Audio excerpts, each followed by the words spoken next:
शंकर लाल लोधी को अगर न्याय नहीं मिला तो आप कहां तक जाएंगे? हम न्याय दिलाने का काम अच्छे से जानते हैं, हमने दिया भी है, सब लोगों को पता है। न्याय वहाँ से नहीं मिला तो हम अपने तरीके से न्याय दिलाने का काम करते हैं। रामविलास ने अपने वकालतनामे पर उनको पार्टी बनाकर मुकदमा दाखिल किया कि राज्य सरकार में दर्ज कर दिया या तो उनको दे दी जाए।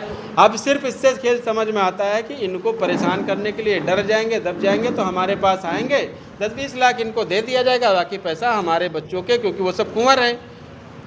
कुंवर को काम पैसे का ज़रूरत है, इनको पैसे की ज़रूरत नहीं। ये खेल तथाकथित समाज सेविका हमारे क्षेत्र की हैं, पैदा हो गई हैं और झांसी की रानी की तरीके तलवार लेकर कहीं भी पहुंच जाती हैं, और वो पहुंच गई तहसील में कि शंकर प्रसाद की ज़मीन को जो है राज्य सरकार में दर्ज कर दिया जाए। ये फ्रॉड है, शंकर प्रसाद फ्रॉड है, वो पूरी सच्ची है। दिन हम लोग अंग्रेज़ों से छुटकारा पा गए थे, गोरे अंग्रेज़ों से, लेकिन आज भी दुर्भाग्य है कि काले अंग्रेज़ों के चंगुल में फंसे हैं कहीं ना कहीं। अगर आप सक्षम नहीं हो तो आज के काले अंग्रेज उन गोरे अंग्रेज़ों से ज़्यादा खतरनाक है। 2 आधार कार्ड, 2 पैन कार्ड या 2 कुछ तरह उसके पास आइडेंटिटी है तो इसका मतलब वो फ्रॉड है।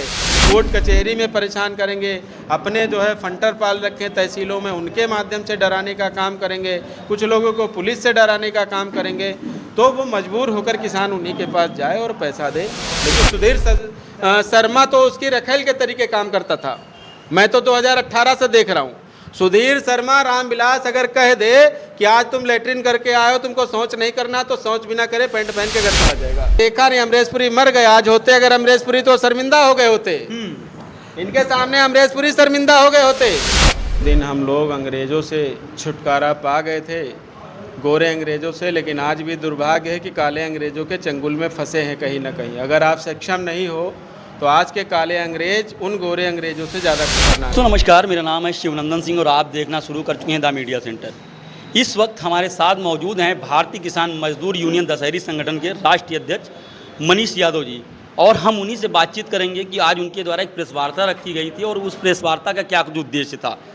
मनीष जी, आज 15 अगस्त है और आज ही के दिन आपके द्वारा एक प्रेस वार्ता रखी गई, इसका क्या कुछ उद्देश्य है? देखिए, प्रेस वार्ता आज एक तो स्वतंत्रता दिवस था आज के। ऐसा क्यों कह रहे हैं? ऐसा है, उसका हम जवाब आपको देंगे। इसलिए आज की पीसी रखी गई थी। वरुण विहार योजना में जो भ्रष्टाचार चल रहा था, किसानों के साथ दलाली चल रही थी, किसानों के साथ फ्रॉड किए गए थे, किसानों की ज़मीनों को प्रभावित करने के लिए जिस तरीके से खेल खेले गए थे, उन सभी चीज़ों को खुलासा करने के लिए हमने आज पीसी बुलाई थी। उसमें हमारे तमाम साथी आए थे। लखनऊ विकास प्राधिकरण की योजना में भी जो भ्रष्टाचार नहीं, कोई योजना, देखिए संविधान बना तो संविधान भी अच्छा बनाया ना, लेकिन उसको लागू करने वाले लोग सही नहीं है तो संविधान किसी काम का नहीं है। उसी तरीके से सरकार की योजना तो ठीक है कि पारदर्शिता होगी, किसानों को पहले एडीएम के यहाँ जाता था, पैसा जमा हो जाता था, फिर वो दौड़ता रहता था, 3 साल 4 साल तक दौड़े, फिर उसको पैसा मिले। जैसे छंदुइया उदाहरण वसंत कुंज में आप 45 साल बाद भी अभी किसानों को पैसा नहीं मिला।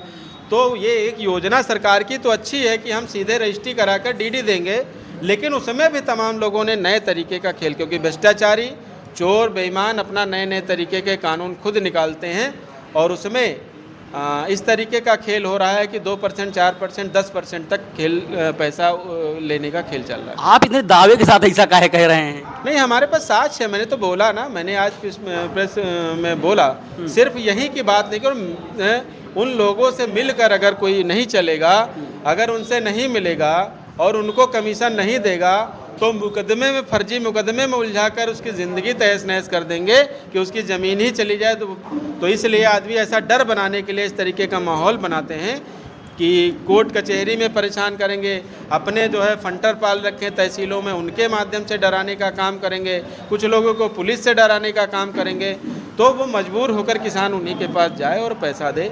लेकिन जब से मैं आया हूँ, मैंने बहुत हद तक सुधार किया है, और लखनऊ विकास प्राधिकरण के वीसी महोदय ने भी एक आदेश परसों पारित किया है कि एलडीए के ऑफिस में जिनका काम है, जिनकी फाइलें हैं, वही लोग या उनका बेटा, उनकी पत्नी, उनका भाई आएगा।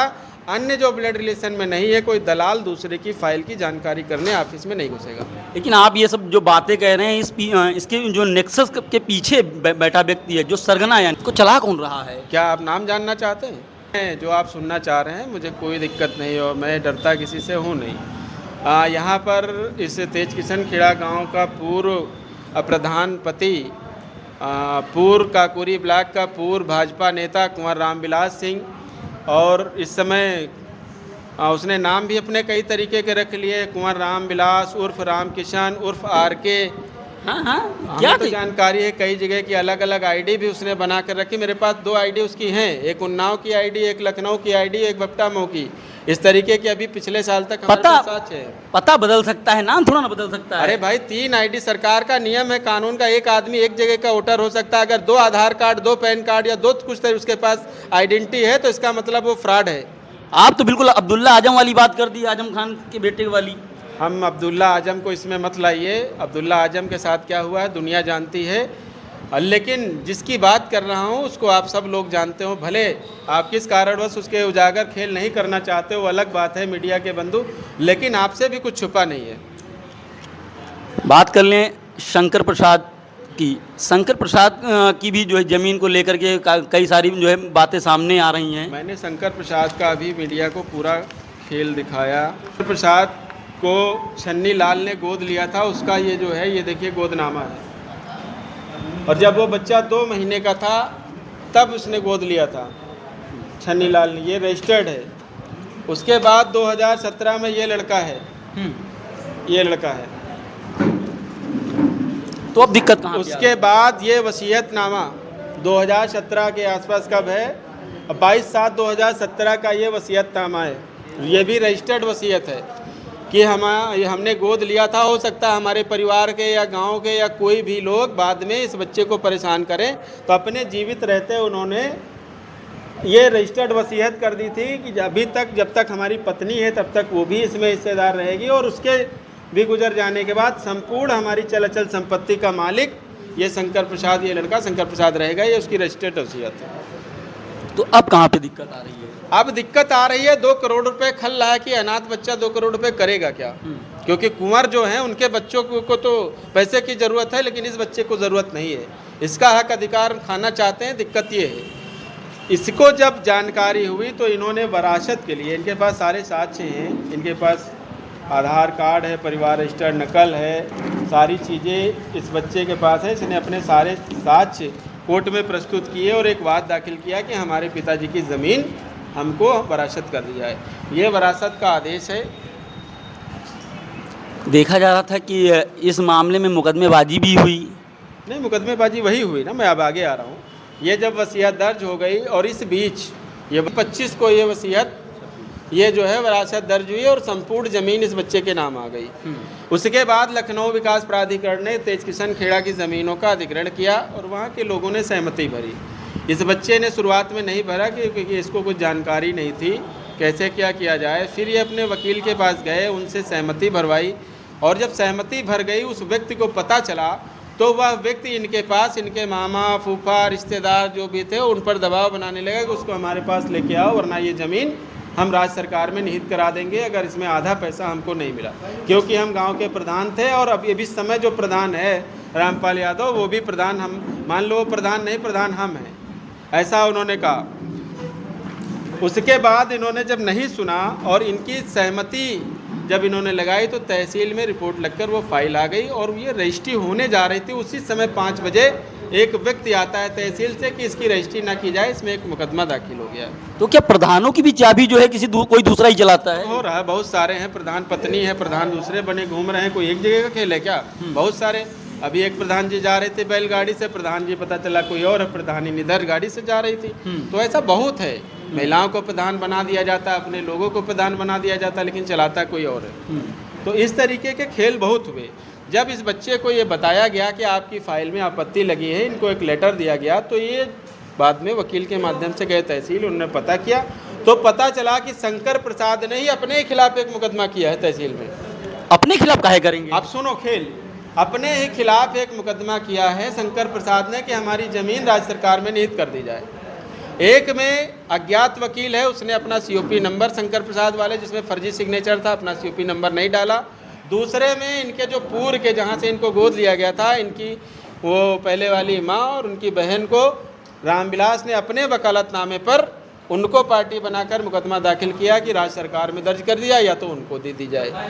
अब सिर्फ इससे खेल समझ में आता है कि इनको परेशान करने के लिए डर जाएंगे, दब जाएंगे तो हमारे पास आएंगे, 10-20 लाख इनको दे दिया जाएगा, बाकी पैसा हमारे बच्चों के, क्योंकि वो सब कुंवर हैं।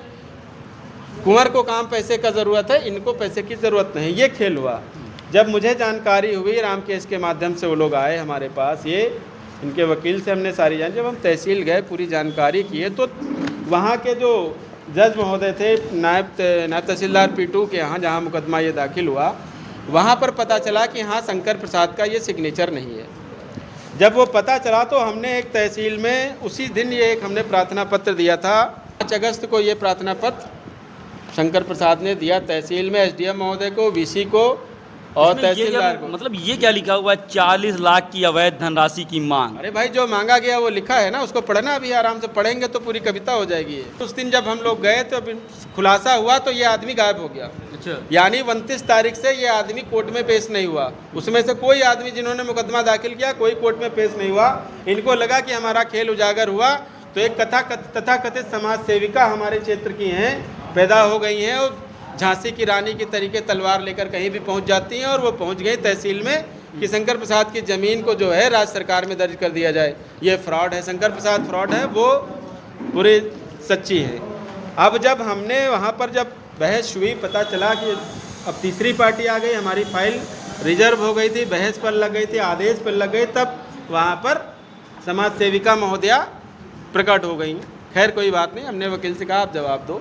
उसके बाद जब वो भी मामला बिगड़ने लगा, जब वो भी मामला बिगड़ा तो जिसने वसीयत की थी, जिस वकील ने वसीयत की थी 2017 में, ये गोविंद प्रताप शुक्ला को, ये आदमी इतना दुष्ट है कि उस वकील को हायर करके पैसे के लिए ले आया कि अब तुम खड़े हो जाओ। हमने कहा ये भी ले आओ, और ये बात हमने एक दिन पहले बता दी थी शंकर प्रसाद को। सुनो, मुकदमा 14 को लगा था, हमने 13 को रात में बता दिया था कि कल के मुकदमे में ये गोविंद प्रताप शुक्ला के मुकदमे में खड़े होंगे। हमें आभास हुआ था, मैंने रामकेश से बताया था, पूछ सकते हो आप। और जब हम लोग सुबह वहाँ गए, हमारा ज्ञापन भी दे लोग, पता चला इन्होंने बताया शंकर प्रसाद ने कि भैया वो वकील साहब हमारे विरोध में खड़े हो गए। हमने कहा उनको भी खड़े होने तो सबको पैसे चाहिए। तो पंडित जी मतलब अपने ही जो है वसीयत को चैलेंज कर दिए। चैलेंज नहीं कर रहे, सिर्फ अटकाना चाहते हैं, किसी तरीके से बच्चा डिस्टर्ब हो जाए क्योंकि इसका कोई है नहीं, और ये उनके पास चला जाए कुत्ता बनकर, इससे पैसे हड़प ले, बस सिर्फ ये खेल चल रहा। मैंने कह दिया है कल SDM साहब से, DM साहब से कि इस मामले को सुप्रीम कोर्ट तक लेकर जाना पड़ेगा, लेकर जाएंगे। और जिन जिन लोगों ने इस अनाथ बच्चे को परेशान करने का काम किया है, कानून जो मदद करेगा करेगा, बाद में उन लोगों को हम लोग भी अपने हिसाब से ठीक करने का। लेकिन मनीष यादव जी एक चीज़ बताइए, जैसे कि शंकर प्रसाद ने कहा कि हमारी ज़मीन को राजस्व में दर्ज कर दी जाए, अपने जो अंगूठे लगाए वो भी फर्जी थे, तो उन पर क्यों नहीं मुकदमा लिखवाने? होगा भाई ना, उसका एक प्रोसेस है, उसका प्रोसेस है। हमने DCP साहब की एप्लीकेशन दी, तहसील थाने में दी, सरोजिनी नगर में फ्रॉड हुआ, तहसील में बिजनौर थाना आता, हमने दिया, ये हम आपको दे रहे हैं ना। अब उन्होंने कहा हम जांच करके इसका सिग्नेचर और वो सिग्नेचर मिला करके, अब इसमें तो पार्टी तहसील में जिन्होंने मुकदमा एक्सेप्ट किया वो लोग भी बनेंगे ना। तो क्या पूरा नेक्सस जो है तेज किशन खेड़ा से लेकर के और सरोजिनी तहसील तक चल रहा है? अपर जिलाधिकारी तक, बड़ी बात कह रहे हैं। अपर जिलाधिकारी तक, मैं उसका भी है ना। ये देखिए, इस व्यक्ति ने ये आवेदक राम प्रकाश पुत्र फकीर निवासी ग्राम मदारपुर परगना काकोरी तहसील सरोजिनी लखनऊ उत्तर प्रदेश द्वारा राजस्व संहिता 2006 की धारा 98(1) के अंतर्गत भूमि विक्रय अनुमति है तो आवेदन किया गया, जिसकी जांच उप जिलाधिकारी सरोजिनी नगर लखनऊ से कराई गई। पत्रावली का परीक्षण करने के उपरांत पाया गया कि गाटा संख्या 458 में सम्मिलित पुरानी गाटा संख्या 1013 2 मील जुमला 1362 फसली में प्रति दर्ज है। अब बताओ, उसके बाप की संपत्ति है, चकबंदी वाले देकर गए हैं, तो उसकी ज़मीन कहाँ चली जाएगी? अगर इसने पैसा दे दिया होता, जब आप सहमति भरते, आप खेल समझो, जब आप सहमति भरते हो तो वो फाइल जाती है LDA के पास, LDA उस फाइल को भेजता है तहसील, तहसील से रिपोर्ट लग के पुनः LDA चली जाती है। ये अपर राजस्व अधिकारी के यहाँ ये फाइल कैसे पहुँच गई? खुद रामविलास रावत ने एक एप्लीकेशन दी अपर आयुक्त राजस्व के यहाँ, और अपर आयुक्त राजस्व ने एक एप्लीकेशन भेज दी तहसील कि इसकी जांच करके हमको प्रति दर्ज करके रिपोर्ट भेजो, ताकि ये परेशान हो जाए। और जब ये परेशान हो जाए तो उसके बाद वो आदमी फिर जाए वहाँ वकील साहब के पास, फलाने फलाने फलाने कुंवर, और उनके पास जाकर उनके कदमों में गिरे। उसके बाद ये फिर रिपोर्ट दूसरी बनाई जाए और उसकी रजिस्ट्री हो, उसमें भी 50 लाख रुपए हड़प करने का काम करें। ये तो पुरानी फिल्मों में देखा जाता था कि चौधरी साहब जो अरे है। आप लोगों ने देखा नहीं, अमरीशपुरी मर गए। आज होते अगर अमरीशपुरी तो शर्मिंदा हो गए होते, इनके सामने अमरीशपुरी शर्मिंदा हो गए होते। देखा अभी इससे पहले आपने एक बात कही थी कि जो है तेज किशन खेड़ा में ऐसी कई जन समस्याएं हैं जो तहसील स्तर पर जो है बड़ा खेल हुआ उन जमीनों में। मैंने कहा सबने नहीं किया, सारे अधिकारी बेईमान नहीं है, ये भी आप समझ लीजिए। यहाँ पर राजस्व भी बेईमान नहीं होंगे, लेकिन जो खेल है वहाँ पर चपरासी, उनके प्यून जो होते हैं, ये सब खेल, क्योंकि ये न्यायालय का मामला नहीं। एक एप्लीकेशन दिया, उन्होंने मूव किया, उन्होंने भेज दिया तहसील में कि उन्होंने भेजा, वो आदमी वहाँ तहसील गया, सुधीर शुक्ला से कहा इसमें ये रिपोर्ट लगा दो, क्योंकि सुधीर शर्मा तो उसकी रखेल के तरीके काम करता था।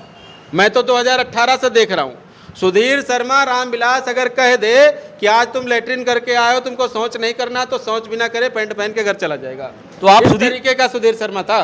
तो आप अधिकारियों से सुधीर शर्मा की जांच 20 बार उसको बेइज्जत करने का काम किया, और जब एलडीए यहाँ पर आया, शुरुआत हुई, तो रामविलास ने ही उसको अपने प्रभाव और अपने तरीके से तेज किशन खेड़ा में नियुक्ति दिलाई। अपनी जितनी 2 नंबर की जमीनें थी सब में सहमति लगवा करके सारा पैसा उठाकर उसके बाद पूरे गांव को तेज किशन खेड़ा के सबको परेशान करने का काम करा। तो आप सुधीर शर्मा की जांच करवाएंगे? बिल्कुल, मैंने दिया है कि 2017 से लेकर और 2026 तक जितने टाइम पीरियड में सुधीर शर्मा तेज किशन खेड़ा में रहा, उसके द्वारा किए गए जितने भी कृत्य हैं उनकी जांच कराई जाए। चाहे मेरे खिलाफ, मेरे पक्ष में भी उसने कुछ किया हो तो मुझे भी उसकी सजा दी जाए, मुझे भी मेरे खिलाफ भी मुकदमा लिखा जाए। शंकर लाल लोधी को अगर न्याय नहीं मिला तो आप कहाँ तक जाएंगे? हम न्याय दिलाने का काम अच्छे से जानते हैं, हमने दिया भी है, सब लोगों को पता है। न्याय वहाँ से नहीं मिला तो हम अपने तरीके से न्याय दिलाने का काम करेंगे।